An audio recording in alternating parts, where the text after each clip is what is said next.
우리 또 지난주 계속 이어서 우리 6번째 시간이죠. 철로역정 6번째 시간 세상 지혜자에 대한 이야기를 우리 계속 나누고자 합니다.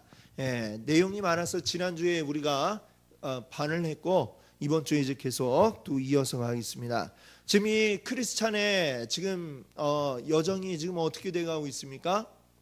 그가 이제 좁은 문을 향해서 가는 길인데 가는 길에 절망의 수렁에 빠졌다가 이제 거기에서 벗어나서 다시금 좁은 문을 향해 가는 길이었습니다. 그때 누구를 만나게 되었어요? 세상 지혜자를 만나게 됩니다. 근데 이 세상 지혜자는 이 크리스찬에게 오더니 무엇을 물어봅니까? 이 무거운 짐을 지고 어디로 가느냐 이걸 묻고 또 당신의 가족들은 어디 있느냐 이런 것을 물었죠. 계속해서 이 크리스찬이 지금 굉장히 힘들게 생각하고 있는 거, 고통스럽게 생각하고 있는 거, 막 갈등하고 있는 거 이런 것들을 자꾸만 이제 끄집어내고 부추기는 그러한 사람이 바로 이 세상 지혜자이죠. 자, 이 세상 지혜자가 우리 지난주에는 이제 어디까지 이야기를 했습니까? 이 세상 지혜자가 이제 좁은 문으로 가라고 했던 이 크리스찬에게 좁은 문으로 가라고 했던 바로 그 전도자에 대해서 아주 비방하고 있는 이러한 내용들을 우리가 지난주 이제 보았습니다. 그렇게 계속 전도자의 이야기를 비방하는 이유는 무엇이겠습니까? 좁은 문을 향해 가지 못하도록 하려고 지금 이 크리스찬이 그 길을 계속해서 가지 못하게 하려고 계속 방해를 하고 있다. 이렇게 우리가 볼 수 있겠습니다. 자, 그래서 우리 이제 오늘 우리가 이제 볼 것은 2페이지에 그 6번 가로 6번 뒷부분부터 이제 우리가 보겠습니다. 지금 이제 세상 지혜자가 자기 나름대로 조언을 한다라고 이렇게 이야기를 하면서 그가 계속 크리스찬을 이제 말하자면 유혹하고 있는 이러한 장면이 계속 이어지고 있죠. 자, 그 6번 이후부터를 한번 읽어보겠습니다. 그가 당신에게 지시해 준 길은 이 세상 어떤 길보다 위험하고 힘든 길입니다 라고 이렇게 얘기를 하죠. 자, 만일 당신이 그자의 조언을 따른다면 곧 알게 될 것입니다. 내가 보기에 당신이 이미 어려움을 만났습니다. 왜냐하면 절망의 수렁의 진흙이 당신에게 묻어있는 걸 보았기 때문입니다. 그러나 절망의 수렁은 이 길을 가고자 하는 자에게 일어날 슬픔의 시작에 불과합니다. 내가 당신보다 나이도 많으니 내 말을 들으십시오. 당신이 이 길을 계속 가면 피곤, 고통, 굶주림, 공포, 헐벗음, 시퍼런 칼날, 사자들, 용, 암흑 등 한마디로 말해 죽음 그 자체를 만나게 될 것입니다. 이것은 많은 증언으로 확인된 분명한 사실입니다.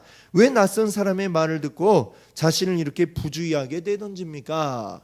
이 크리스찬의 지금 이 세상 지혜자가 이렇게 이야기하고 있어요. 크리스찬이 대답하죠. 왜냐고요? 제 등 뒤에 있는 짐은 선생님이 언급한 모든 것보다 훨씬 무거운 것입니다. 제 짐에서 구원을 얻을 수만 있다면 이 길에서 어떤 것을 만나더라도 저는 개의치 않겠습니다. 세상 지혜자가 또 얘기해요. 처음 어떻게 해서 이 짐을 지게 되었습니까? 크리스찬이 대답하죠. 이 책을 읽으면서부터입니다. 성경을 읽으면서부터 이제 이 짐을 지게 되었다 얘기를 하죠. 자, 이 짐에 대해서 우리가 어떻게 생각해야 될까요? 다른 사람들은 짐이 없는 게 아닐 텐데, 그렇죠? 죄의 짐이 분명히 있으나 분명한 것은 하나님의 말씀을 읽으면서 아마도 이것이 내가 짐을 짊어지고 있다는 게 깨닫게 되는 것인 것 같아요. 그렇죠? 그 죄짐을 지고 있다는 사실이 분명하게 깨닫게 되어지고 자신의 등 뒤에 있는 이 짐을 알게 되고 그것이 무겁게 이제 느껴지기 시작을 하는 것입니다. 자, 성경을 읽으면서부터 하나님의 말씀을 알면서 이렇게 되는 거죠. 자, 여기에 대해서 세상 지혜자가 이렇게 얘기합니다. 내 그럴 것이라 생각했어. 다른 연약한 사람에게 일어난 것과 같은 일이 당신에게도 일어난 것입니다. 자신에게 맞지 않는 너무 높은 것들에 대해 참견해서 갑자기 정신착란에 빠진 것입니다. 당신에게 일어난 정신착란은 남자를 남자답지 못하게 만들 뿐만 아니라 자신이 알지도 못하는 것을 얻으려고 하는 무모한 모험을 하게 합니다. 네, 자 여기 가로 7번이죠. 뒤로 와서 우리 7번 질문을 한번 볼까요? 세상 지혜자는 성령의 죄 질책의 역사에 대해 어떻게 말하고 있습니까? 자, 성령의 죄 질책의 역사. 자, 요 성경 말씀 요한복음 16장 8절을 한번 보세요. 같이 읽어보겠습니다. 그가 와서 죄에 대하여, 의에 대하여, 심판에 대하여. 아멘. 그렇습니다. 그가 와서, 성령이 오셔서 죄에 대해서, 의에 대해서, 심판에 대해서 이 세상을 책망하실 것이다 말씀하고 있습니다. 성령이 오셔서 하시는 일이 뭐예요? 이 세상에 대해서 죄에 대한 질책을 하신다라고 했습니다.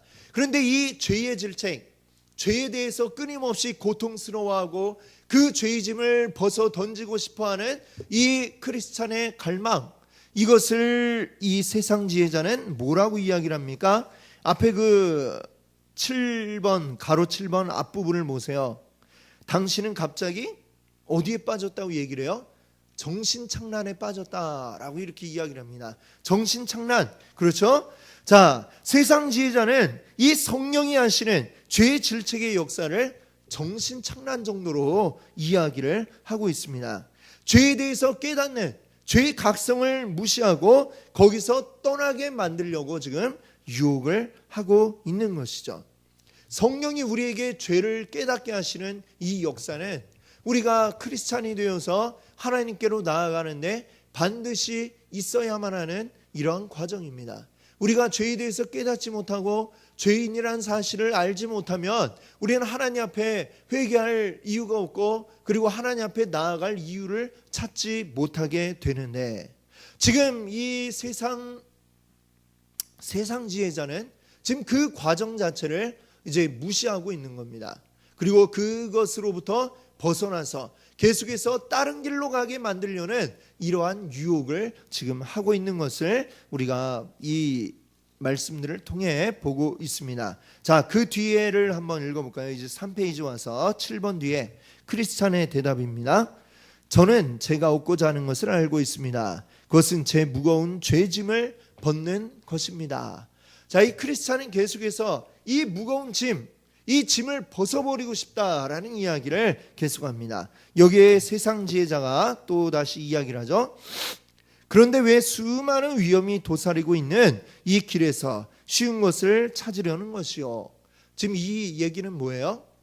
죄짐을 벗는 건 쉬운 거다 이거예요. 지금 굳이 이렇게 험하고 어려운 길을 가지 않아도, 이 좁은 문을 향한 이 길을 가지 않아도 쉽게 벗을 수 있는데 왜 여기서 이러고 있느냐? 지금 이렇게 얘기를 하죠. 만약 내 말을 인내하고 듣는다면 나는 이 길에서 만날 수 있는 위험이 없이 당신이 원하는 것을 얻을 수 있는 방법을 가르쳐 드릴 수 있습니다. 예, 이게 세상 지혜자의 말이죠. 8번 뒤에 8번에 한번 와보세요. 세상 지혜자는 어떻게 유혹합니까? 자, 무엇을 유혹하고 있어요? 지금 이 좁은 문으로 가는 이 길을 더 이상 가지 말라고 유혹하고 있는 것입니다. 그렇죠? 이 길을 벗어나라. 원하는 건, 내 죄짐을 벗는 건 이 길이 아니더라도 다른 길에서 찾을 수 있다라고 지금 유혹을 하고 있죠. 자, 히브리서 3장 12절 13절 말씀 우리 한번 같이 읽어볼까요? 제가 12절 읽겠습니다. 여러분이 한번 13절을 읽어봐 주세요. 8번에 있는 히브리서 3장 12절 13절입니다. 12절을 제가 읽겠습니다. 형제들아, 너희는 삼가 혹 너희 중에 누가 믿지 아니하는 악한 마음을 품고 살아계신 하나님에게서 떨어질까 조심할 것이요.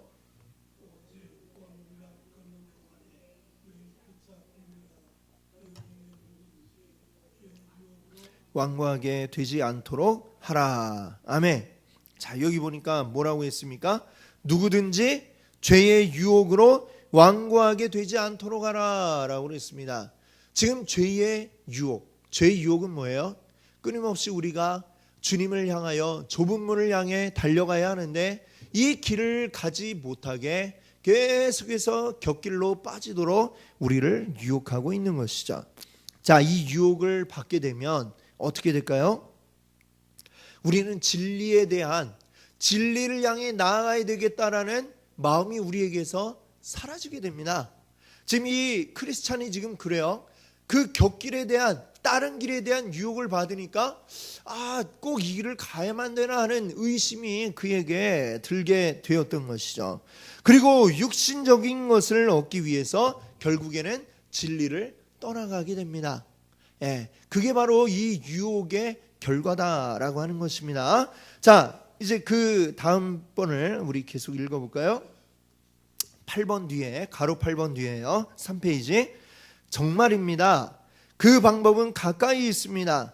당신이 이 길에서 만날 수 있는 위험 대신에 안전과 편안 그리고 만족을 얻게 될 것입니다. 여기 가로 9번이 있죠. 자, 뒤에 9번 질문으로 한번 와보겠습니다. 세상 지혜자가 제시하는 길은 어떤 것입니까? 지금 세상 지혜자가 뭐라고 그랬어요? 안정과 편안, 만족을 얻게 되는 이런 길이 있다라고 이야기를 하죠. 이 길이 어떤 길이냐? 바로 마태복음 7장 13절. 우리 한번 다시 읽어볼까요?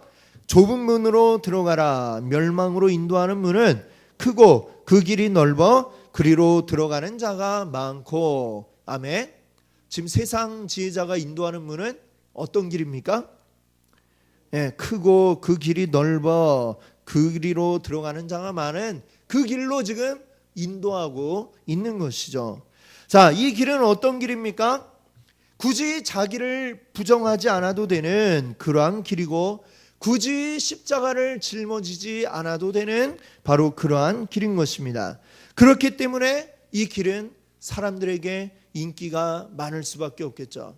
나를 부정한다는 거 얼마나 힘이 듭니까? 십자가를 진다는 거 얼마나 힘들고 피하고 싶은 일인지 모릅니다. 그런데 그 길을 가지 않아도 된다라고 이야기를 하니까 사람들이 다 그 길을 향해 막 가게 되는 것이죠. 이런 것들은 뭐예요? 종교적인 생활을 하는 것이죠. 말하자면 종교 생활입니다. 크리스찬의 온전한 삶이 아니라 그냥 종교적인 삶, 종교적인 행동을 하고 종교적인 그러한 일들을 하는 그러한 삶을 살아가는 것에 지나지 않게 되는 것입니다. 그저 겉으로 보여지는 건 종교적이지만 참된 하나님을 향해 나아가는 길이 아니라고 하는 것이죠. 결국 그 길을 가는 사람들은 어때요? 넓은 길을 가면서 스스로는 나는 그래도 이게 구원의 길을 가고 있는 거야 라고 착각을 하게 되는 바로 이 길은 넓은 문으로 가는 길이다라고 하는 것입니다. 우리가 가야 할 길은 어떤 길이에요?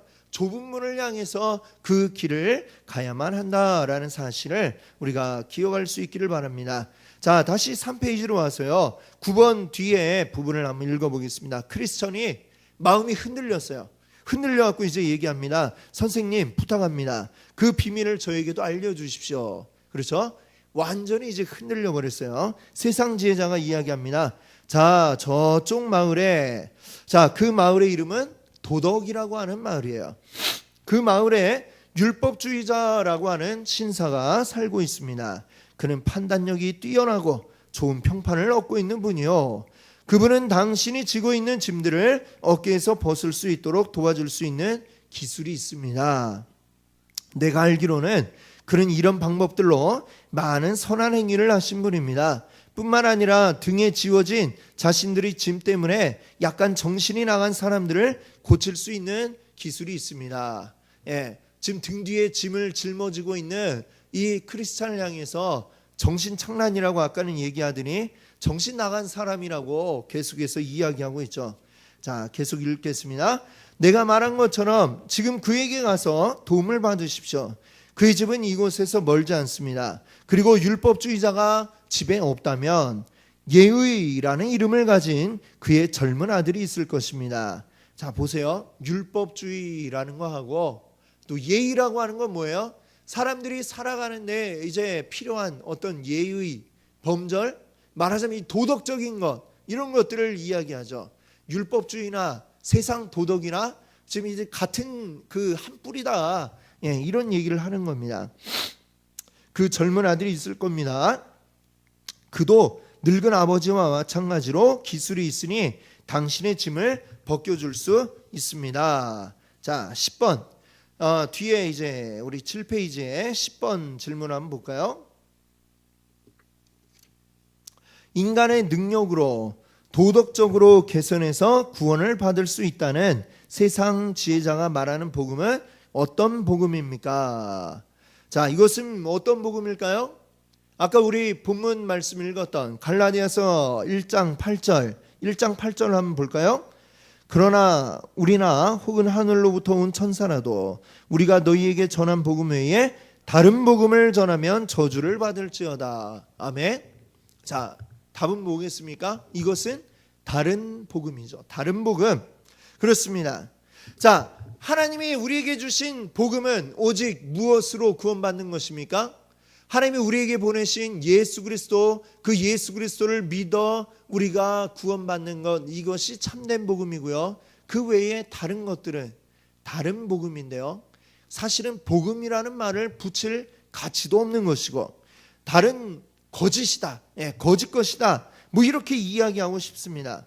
자, 우리가 어떤 다른 것들, 여기에서 이야기하는 어떤 도덕이나 이런 것들요, 그런 것들을 통해 사람이 충분히 어떤 구원에 이르를 수 있겠는가? 사실 이 세상의 어떤 종교라든가 이런 것들이 추구하는 바가 이런 거 아닙니까? 어떤 도덕적인 어떤 궁극의 경지에 다다라서 사람이 참 죄짓지 않는, 그래서 우리 유교에 보면 그 유교는 이제 공자의 사상이 주된 것 아니겠습니까? 이 공자가 쭉 이야기를 하잖아요. 나중에 이제 뒤에 70세가 되었을 때 이순 뭐 이러고 지천명 뭐 이런 걸 얘기를 하잖아요. 팔순이 지천명인가요? 그런 게 뭐예요? 자기가 하늘의 뜻을 알고 이제는 내가 무엇을 들어도 귀에 거슬리지 않고 내가 어떤 내 마음의 행동대로 해도 그것이 사람들에게 거슬리는 일이 되지 않았다라고 이렇게 이야기를 합니다.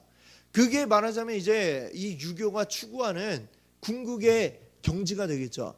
내가 이제 내 마음대로 행동을 하더라도 그게 사람들에게 해가 되지 않고 마땅히 행해야 될 바를 하게 되는 이러한 경지, 그것을 유교는 무엇을 통해 이룰 수 있다고 하는 거예요? 끊임없이 이 경전을 읽고 사람의 마음을 이제 순화시켜 가지고 내가 이런 도덕의 경지에 이르게 되는, 그리고 공자가 이루었던 어떤 그 경지에 이르를 수 있다라고 얘기하는 거. 뭐 유교만 그러겠습니까? 불교라고 하는 것도 결국에는 그거죠. 결국에는 어떤, 그래서 불교에서 어떻게 해요? 그 고승, 말하자면 고승이 되기 위해 가지고 엄청난 그 수련을 합니다. 때로는 뭐 무건 수행 뭐 이런 걸 하기도 하고, 또 어떨 때는 눕지 않는 뭐 이런 수행. 그 옛날에 그래 성철 스님이라고 계셨잖아요, 그렇죠? 그분은 이야기를 들어보니까 한 5년 동안 눕지도 않는 이런 수행을 했다 하더라고요. 사람이 눕지 않고 어떻게 한 달만 지내도 그건 뭐 그 대단하다 이렇게 생각이 드는데, 몇 년을 눕지 않고 정말 대단하다 생각이 들지만, 그런 걸 통해서 이제 뭔가 깨달음을 얻고 그걸 통해서 대단한 뭔가의 경지에 이르른다라고 생각을 하는데, 결국 이것은 무엇입니까? 우리 대단한 착각이라는 걸 우리가 알아야 됩니다. 사람은, 성경이 이야기하는 사람은 어때요? 근본부터 썩어 있다, 근본부터 죄인이다라고 이야기를 하지 않습니까? 우리는 태어나는 순간 죄를 가지고 태어나고 죄 속에서 태어나고 계속해서 죄 지으면서 살아가는 근본부터 부패해 있는 것이 바로 사람이다라고 하는 것입니다. 사람은 부패해 있기 때문에 도덕적으로 완전한 경지에 절대로 다다를 근본이 우리에게는 아예 없다는 것을 우리가 알아야 되고, 도덕적인 것을 우리가 택하지도 않을 뿐더러 그것을 좋아하지도 않습니다. 그게 우리 사람이라고 하는 것을 우리가 알아야 됩니다. 도덕적인 개선을 통해서는 우리가 절대로 하나님이 원하시는 그 의의 상태에 우리가 이르를 수 없다는 것이죠. 사람이 근데 내 수행을 통해서 어떤 수련을 통해서 그런 경지에 이르를 수 있다라고 하는 생각 자체가 곧 무엇입니까? 그게 곧 교만이죠. 교만, 그것이 교만도 뭡니까? 죄죠, 죄. 우리가 그런 생각을 가진 것 자체가 죄고, 결국에는 그러한 행동은 무엇으로 이어지느냐? 위선으로 이어질 수밖에 없게 되는 것이죠. 그래서 이 어떤 도덕적인 노력, 사람의 선행과 도덕을 통해 구원에 이르를 수 있다라는 생각 자체가 죄라고 하는 것을 우리가 기억해야 하겠습니다. 우리 다시 앞으로 와서요. 3페이지 밑에 10번 뒤에 한번 보세요. 자, 이 세상 지혜자가 계속 이야기를 합니다. 그리고 당신이 과거에 살던 곳으로 돌아갈 마음이 없다면 당신의 아내와 아이들을 이 마을로 데리고 와서 살 수도 있습니다. 자, 이 세상 지혜자는 계속해서 그의 가족과 함께 가지 못하는 이 부분을 이제 파고드는 겁니다. 이 가슴 아픈 부분을 파고드는데, 자, 뒤에 11번 우리 질문 한번 볼까요? 멸망의 도성으로 돌아가라고 유혹하지 않고 다른 방식을 제시해 유혹하는 것은 어떤 이유에서입니까? 자, 어떤 이유일까요? 크리스찬이 멸망의 도성으로 절대 가지 않으리라라고 하는 사실을 알고 있기 때문입니다. 그래서 이제는 다른 방법으로 우회해서 유혹을 하는 거예요. 가족들을 도덕 마을로 데리고 와라. 도덕의 마을로 데리고 와라. 글로 오면 같이 함께 살 수 있다라고 이렇게 이야기를 하는 거죠. 자, 그러니 이 크리스찬이 딱 들으면 어때요? 정말 아주 달콤한 유혹 아닙니까? 이제는 내가 그 좁은 문으로 가기는 가지만 가족들과 함께 하지 못하는 그 안타까운 마음이 있는데 그에게 이제는 함께 살 수 있는 길이 있다라고 이렇게 이야기를 하니까 이 굉장히 달콤한 유혹이 되었을 것입니다. 그런데 사실은 이게 뭐냐? 또 다른 유혹이라고 하는 것을 알아야 되는 것이죠. 거기 보면 민수기 25장 1절 말씀이 있습니다. 그렇죠? 민수기 25장 1절 말씀에 보면 이제 이스라엘 백성들이 출애굽한 이후에 이제 모압 여자들과 음행하기 시작했다라는 말씀이 25장 1절에 있죠. 근데 이 앞에 무슨 얘기가 이제 나오냐면요. 발람이라는 이제 세상 선지자죠. 이방 신을 섬기는 선지자인데 모압 왕 발락이 발람을 데리고 와가지고 이 이스라엘 양에 저주를 하면 내가 막대한 상금을 주겠다라고 얘기를 했는데 하나님이 그 발람의 입을 막으시니까 발람이 그 저주를 하기 위해서 딱 간 자리에서 입을 열면 저주가 나오는 게 아니라 축복이 막 나오는 거예요. 그래갖고 내가 왜 이러지? 다른 데서 다시 한번 해봅시다 해서 3번을 그렇게 했는데 3번 다 계속해서 축복을 하게 되었습니다. 이 발람으로서는 굉장히 그 모압 왕 발락이 약속했던 재물이 참 굉장히 눈에 밟히고 아쉽겠죠. 근데 하나님이 그 입을 벌려서 축복을 하게 하시니까 이 뭔가 그 재물을 다시 탐내는 마음이 있었을 겁니다. 그리고 어떻게 했느냐? 다른 방법으로 이스라엘 사람들이 무너지도록 하도록 만들었는데 그게 바로 지금 25장 1절에 나오는 방법이죠. 그가 꾀를 내어서 모압 여자들을 이제 이스라엘 진영의 근처에 왔다 갔다 하게 만드는 거예요.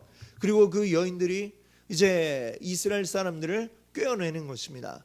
꾀어내는데 그들은 어떤 여인들이냐? 사실은 모압 그 이방 신을 섬기는 여자 사제라고 할 수 있죠. 그 여자 사제들이 하는 일은 뭐냐? 모압의 그 신들에게 우상의 제물을 바쳐서 이제 그들의 예배를 드릴 때에 어떻게 하냐면은 이제 음탕한 이런 일들을 행하는 그러한 일들을 하는 자들인데 이 여인들이 와가지고 꼬셔내서 결국은 그 모압의 우상 앞에 그 음행하는 것을 하게 하고 그리고 모압의 신들을 섬기고 예배하게 만드는 이런 일을 하게 만든 겁니다. 결국 이게 뭐예요? 직접적으로 저주를 하는 게 안 되니까 우회해서 다른 방법으로 이스라엘이 타락하고 죄짓게 만드는 이런 일들을 했던 것이죠. 이 세상의 악한 영들은 어떻게 합니까? 다양한 방법으로 우회해서 여러 가지 방법을 사용해서 우리가 넘어지게 만들려고 이런 다양한 방법들을 쓰고 있다라는 사실을 알아야 됩니다. 자, 그렇기 때문에 우리 항상 이 영적인 이 눈을 뜨고 부릅뜨고 항상 이런 것들이 어떻게 유혹이 우리에게 다가오는지를 우리가 분별할 수 있는 지혜가 우리에게 있어야 할 것입니다. 아멘. 자, 그 다음에 이제 우리 또 계속해서 읽어보겠습니다. 3페이지 이제 맨 마지막 끝에, 자, 이곳에는, 여기부터 이제 볼까요? 이곳에는 어디요? 도덕마을이죠. 이곳에는 빈집들이 있으며 당신은 그 집들 중 하나를 적당한 가격에 살 수 있습니다. 그리고 확신하건대 당신은 정직한 이웃들과 함께 신용과 상류사회의 사람으로 살게 될 것입니다. 자, 이 12번 볼까요? 세상 지혜자는 크리스찬에게 무엇을 약속합니까? 뭘 약속해요? 인간적인 세상적인 그런 영광을 약속하죠. 여기서 이야기한 게 뭡니까? 자, 여기서 살면 정직한 이웃들과 함께 신용과 또 상류사회 사람으로 살게 될 것이다. 예, 무엇을 약속합니까? 세상적인 어떤 영광, 당신도 이 상류사회에서 사람들에게 존경받으며 살 수 있다. 이렇게 유혹을 하고 있는 것이죠. 자, 요한복음 5장 44절 말씀 한번 읽어볼까요? 너희가 서로 영광을 취하고 유일하신 하나님께로부터 오는 영광은 구하지 아니하니 어찌 나를 믿을 수 있느냐. 자, 이 말씀에 뭐라고 이야기합니까? 너희가 서로 영광을 취한다 그랬습니다. 사람이 어때요? 서로 막 서로 높여주고 자기들끼리 막 이렇게 높여주고 잘했다 하면서 칭찬하고 이러는데, 그러는 와중에 하나님께 영광은 돌리지 아니하니 어찌 너희가 나를 믿을 수 있겠는가. 자, 이 도덕마을에 가가지고 서로 잘한다 하면서 아이고 이렇게 도덕적으로 살아가고 아주 잘합니다 서로 칭찬을 해봤자 그것은 하나님의 앞에 범죄하는 것밖에 되지 않는다라고 하는 것입니다. 그것이 구원의 길이 아님을 온전히 깨달아야 한다는 것을 우리가 알아야 되겠습니다. 우리 인간의 죄성은 결국은 이 헛된 세상의 영광을 구하는 것으로 흘러갈 수밖에 없게 되는 것이죠. 그것은 결국 하나님으로부터 멀어지게 만들고 우리의 눈을 가리워서 하나님을 보지 못하게 만드는 게 되게 말고요.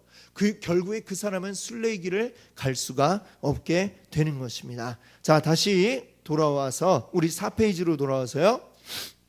크리스찬은 이제 그 말을 듣고 망설였어요. 잠시 망설였지만 결론을 내립니다. 어떻게 하기로 결론 내렸을까요? 결국 세상 지혜자의 말을 따라 그 길을 가기로, 이게 현명한 것 같아 생각하고 그 길로 가기로 합니다. 자, 크리스찬이 물어봐요. 선생님, 그 정직한 선생님의 집은 어느 길로 가야 합니까? 자, 저기 저쪽 언덕이 보이시죠? 크리스찬이 그래요. 아유, 잘 보입니다. 그래요. 자, 저 언덕으로 넘어가야만 합니다. 저 언덕 넘어 첫 번째 집이 율법주의자의 집이요. 이렇게 대답을 해주죠. 자, 13번 질문으로 한번 와보세요. 처음에 이 크리스찬은 어땠어요? 좁은 문은 잘 보였습니까? 안 보였습니까? 크리스찬에게 좁은 문은 잘 보이지 않았는데 이 언덕이 잘 보이는 이유는 무엇일까요? 그것은 바로 이 크리스찬의 영적 이해력이 충분하지 못하기 때문에 이 좁은 문은 제대로 잘 보이지가 않습니다. 그러나 잘못된 길, 다른 세상적인 길들은 아주 너무나도 잘 보이고 있습니다. 아직도 이 크리스찬의 육신적인 성향이 강하게 남아 있다는 것을 우리가 여기서 볼 수가 있는 것이죠. 로마서 7장 8절 말씀이 거기 있습니다. 그러나 죄가 기회를 타서 계명으로 말미암아 내 속에서 온갖 탐심을 이루었나니 이는 율법이 없으면 죄가 죽은 것임이라. 아멘. 그렇습니다. 내 속에 온갖 탐심, 죄가 기회를 타서 내 안에 온갖 탐심이 가득하니 우리가 온전하게 영적인 눈을 밝히 보지 못하고 제대로 좁은 문은 우리가 바라보기가 어려워지겠죠. 탐심이 우리의 눈을 흐리게 만드는 것입니다. 자, 그래서 이 크리스찬의 지금 상태는 이 도덕마을, 세상 지혜자가 추천한 도덕마을은 잘 보이지만 이 좁은 문은 보이지 않고 있습니다. 우리 안에 이 세상을 향한 성향은 굳이 노력하지 않아도 너무나도 쉽게 글로 달려가도록 우리는 사실 되어 있습니다. 우리가 끊임없이 이 죄의 유혹을 쳐서 넘어뜨리지 않으면 우리는 자꾸만 죄 짓게 되고 우리 안에 탐심이 생겨나게 되고 죄의 욕망이 우리 안에서 꿈틀거릴 수밖에 없게 되는 것이죠. 오늘 우리 새벽에도 말씀드렸습니다만 이 하나님이 가인에게 뭐라고 말씀하셨어요? 죄가 지금 너희 앞에 웅크리고 있다, 이렇게 이야기하지 않았습니까? 죄는 그냥 우리 앞에 계속해서 그 사나운 맹수가 입을 벌리고 호랑이가 입을 벌리고 있는 것처럼 우리 앞에 딱 도사리고 있습니다. 우리가 어떻게 해야 돼요? 죄는 나를 노리고 있으나 너희는 어떻게 하라고 그랬어요? 죄를 다스릴지니라 라고 우리 하나님 말씀하셨습니다. 우리 이 죄를 다스려야 됩니다. 끊임없이 이 죄를 바라보고 우리 영의 눈을 밝게 떠서 죄를 바라보고 그 죄와는 우리가 끊임없이 피 흘리기까지 우리가 싸우지 아니하면 우리는 언제 이 죄에 먹혀버릴지 알 수가 없습니다. 지금 이 크리스찬처럼 영의 눈을 밝게 떠가지고 무엇이 죄인지를 우리가 분별하지 않으면 끊임없이 유혹에 넘어갈 수밖에 없다는 것을 우리가 기억해야 되겠습니다. 항상 우리 주님 우리 안에 계셔서 우리로 하여금 죄를 깨닫게 하시고 죄의 유혹이 어떻게 나에게 다가오는지 우리가 밝히 바라보게 하시고 그것들을 이겨낼 수 있는 힘을 우리에게 부어 주옵소서. 우리 같이 하나님 앞에 날마다 우리 기도하며 나아가셔서 승리하시는 여러분 되시기를 바랍니다. 기도하겠습니다.